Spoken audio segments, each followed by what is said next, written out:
Vamos continuar falando sobre aumento de combustível, agora aumento do diesel, que foi anunciado hoje pela Petrobras. A partir de então de amanhã, relembrando, o preço do litro para as distribuidoras vai ficar 40 centavos mais caro. A gente vai analisar isso do ponto de vista econômico e também com a Priscila Asbeck e também político com a Basília Rodrigues, que está com a gente daqui a pouquinho. Aí, achei que ela tinha ido ao banheiro, dar um... Eu fui abastecer meu carro. Ficou até com medo do preço e fugiu, né, Basília? Não, quando eu olhei assim, eu não estou aqui. Bom, vou começar com... É segunda-feira, né? A gente tá segundando, aos poucos estamos indo. Pri, conta pra gente então que, como a gente falou, né, no comecinho do live, vai ter um impacto direto e indireto pra todo mundo, né? O aumento do preço do diesel. Exatamente. Então vamos analisar quais são esses impactos principais na economia. São dois principais impactos. Um ponto é pelos caminhões e o segundo ponto é pelos ônibus. Então, os carros de passeio, só para a gente eliminar esse efeito, eles têm um efeito irrisório, já que uma parte pequena dos carros são abastecidas com diesel, por exemplo, picapes e pessoas que têm uma renda um pouco maior. Então, para os carros de passeio, o efeito é irrisório, que aumentaria mesmo o preço, seria a gasolina. Mas aumenta muito o custo para o caminhoneiro, então o frete aumenta, e 60% do transporte de cargas no país hoje é feito pelo modal rodoviário. Então afeta o preço dos produtos de uma forma geral, porque aumenta o custo do frete. E o segundo ponto, que é um ponto muito importante, é o custo do transporte urbano. Então os ônibus são abastecidos com diesel, e aí eu estava conversando com o André Braz da FGV, ele estava contando que o diesel já subiu 50% em 12 meses, agora vai subir ainda mais com esse reajuste, mas o preço das passagens de ônibus só subiram 1,6%. Então isso mostra que, apesar desse aumento do diesel, as passagens não acompanharam. Qual que é o problema disso? Os políticos estão evitando fazer esse reajuste agora, então deve vir uma bomba para o ano que vem, isso nas palavras do André Braz. Então, óbvio que não é bom ter um aumento dos preços das passagens, mas o que está acontecendo é que esse aumento de custo por causa do aumento do diesel está sendo represado, e isso pode estourar a partir do ano que vem. Além disso, não tem muita luz no fim do túnel sobre recuo dos preços, porque isso, segundo a Abicom, que é a associação que representa as importadoras de combustível, ainda tem uma defasagem de cerca de 9% no preço do diesel, mesmo com esse reajuste, e uma defasagem de 19% no preço da gasolina. Ou seja, esse repasse tinha que ser ainda maior. Exatamente, pode ter ainda mais reajuste de combustíveis mais para frente, porque ainda tem uma defasagem sobre o preço lá fora. E aí, qual que é a perspectiva para o preço lá fora? Se manter alto, porque a gente ainda tem a guerra na Ucrânia afetando muitos preços, e agora os países europeus começam a definir mais embargos para o petróleo russo. Isso deve ter mais pressão sobre os preços. A desaceleração da China e também das economias globais está segurando um pouco mais essa situação de guerra, deve manter os preços elevados. E aí tem bancos estrangeiros falando que o petróleo, que está em cerca de $110, pode chegar a 135. Então isso pode afetar ainda mais os preços adiante. Basília, a Priscila tocou num ponto ali fundamental, que é como isso repercute principalmente entre os governadores, prefeitos, nem tanto, porque as eleições de prefeitura são diferentes em outro momento daqui a 2 anos. Agora, com relação a governadores e também a falar de presidência da República, porque esse é um assunto que nenhum político quer tratar esse ano, que é aumentar preço de combustíveis. Está ficando caro, já está caro viver no Brasil.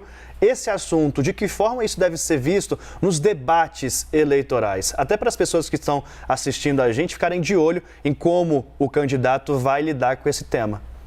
Pois é, aí um ponto de consenso, né, entre os candidatos que estão aí pré-colocados à presidência da República, que é criticar a política de preços da Petrobras, a política de paridade, que leva em consideração o preço do dólar, né, como que estão os preços dos combustíveis lá fora, também os riscos da própria transação de trazer o combustível para dentro do país, né? Os custos logísticos também entram neste cálculo. Bom, do ponto de vista político, a gente vê que eles não estão conseguindo dar solução ao problema. Nem o presidente da República, nem os governadores aí intermediando, fazendo articulação aqui com o Congresso Nacional.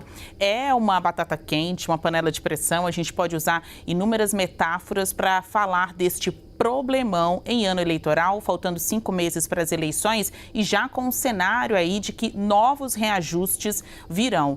O Palácio do Planalto tem concentrado esforços na conversa com os movimentos de caminhoneiros, ali em especial por meio de grupos de WhatsApp, né? O ex-ministro de Infraestrutura, Tarcísio Freitas, que também Tarcísio Gomes, que também é o candidato, né, pré-candidato agora ao governo de São Paulo, é um dos principais interlocutores nesta função. Ele não perdeu esta atribuição, apesar de ter deixado a pasta aqui em Brasília. Então tem que conter essa possível estouro, né, de um movimento mais acirrado às vésperas das eleições.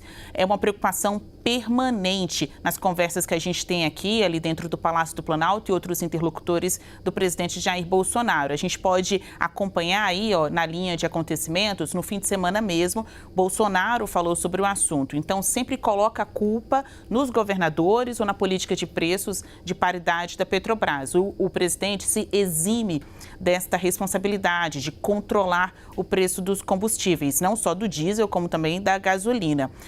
Do ponto de vista legislativo, aí também tem interação do governo, né? Se houvesse um interesse a mais, isso já poderia ter caminhado. O que tem aqui em Brasília?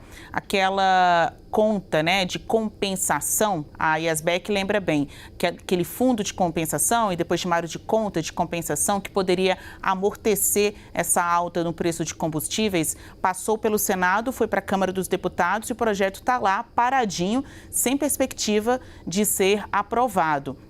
Uma ideia que veio do governo foi sair com uma política de subsídio curta, temporária, nas palavras do próprio ministro da Economia, Paulo Guedes, a fim de pagar um tipo de benefício aos caminhoneiros para poder amortecer também, né, compensar aí o preço desses combustíveis. Não tem dinheiro para isso, né? A gente bate sempre nesse teto, literalmente, né? Tanto do discurso quanto das finanças. Não há dinheiro hoje, pelo menos do ponto de vista público, para compensar essa alta dos combustíveis. Sim, vale até me estender um pouquinho aqui, Pri, porque, se não me engano, esse é o primeiro grande anúncio de reajuste desde que o novo presidente da Petrobras assumiu, né?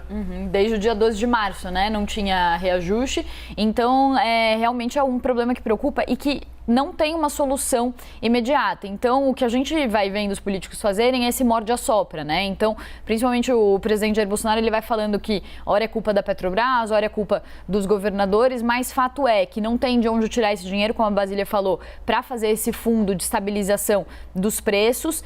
Esses preços, eles continuam subindo, como eu disse, tem uma previsão de que eles continuem subindo. Então, a impressão que dá, e o que os economistas dizem, é que vai ficar nesse morde-a-sopra para que ninguém fique com essa batata quente, né? Para que a culpa não seja jogada para ninguém. E é um problema, como a gente já falou aqui antes no live, que é um problema de desigualdade de renda, né? Então, muitos economistas, eles defendem, não adianta ficar tentando conter um preço tão volátil quanto o preço dos combustíveis. O problema é que tem que ser feita uma política de redução da desigualdade para que quando os preços aumentem lá fora, como está acontecendo, a população consiga fazer frente a esse aumento. É por isso que eu pontuei para a gente encerrar, porque mudou o presidente, mas olha lá, a política continua a mesma, como a gente cansou de falar aqui em meio às pressões de Jair Bolsonaro no comando da maior empresa que a gente temos aqui no Brasil, que é a Petrobras. Obrigado, Priscila. Obrigado, Basília.